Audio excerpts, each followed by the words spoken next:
కిషాన్ టీమిండియాలోకి తారాజువ్వలా దూసుకువచ్చిన ఆటగాడు. వన్డేలో double century సాధించాడు. టీ20లోనూ సత్తా చాటాడు. కానీ దురదృష్టవశాత్తు కొన్ని టోర్నీలలో విఫలమయ్యాడు. దూకుడు ప్రవర్తనను కొనసాగించాడు. ఇది సహజంగానే బీసీసీఐ పెద్దలకు ఆగ్రహం తెప్పించింది.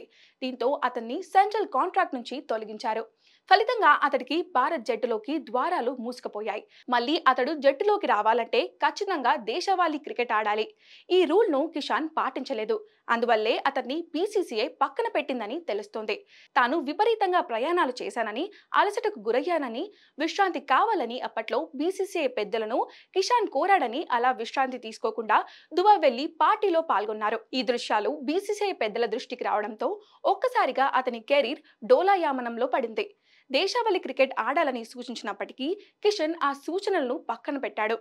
ఐపీఎల్ కోసం సిద్ధం కావడంతో బీసీసీఐ కాంట్రాక్ట్ నుంచి తొలగించింది. కాంట్రాక్ట్ నుంచి తొలగించడంతో కిషాన్ తొలిసారిగా స్పందించాడు. ఇటువంటి పరిణామాల గురించి నేను పెద్దగా ఆలోచించను. నా స్టామినా ఏంటో నిరూపించుకునేందుకు ప్రయత్నిస్తా. ఏమైంది, ఏం జరిగింది అని చాలా మంది అడుగుతున్నారు. ఇప్పుడు బాగుందని నేను చెప్పడం లేదు, కానీ కష్టంగా గడుస్తుంది. గత 6 నెలలుగా నేను తీవ్రమైన డిప్రెషన్కు గురయ్యాను. నేను ఉత్తమ ప్రదర్శన చేస్తున్నాను, అయినప్పటికీ రిజర్వ్ బెంచ్కి పరిమితం కావాల్సి వస్తుంది. ఇలాంటి సమయంలో నన్ను నా కుటుంబ సభ్యులు, స్నేహితులు మాత్రమే అర్థం చేసుకున్నారని ఇషాన్ వ్యాఖ్యానించాడు. ఇషాన్ చేసిన వ్యాఖ్యల నేపథ్యంలో స్పోర్ట్స్ వర్గాలలో రకరకాల ప్రచారాలు జరుగుతున్నాయి.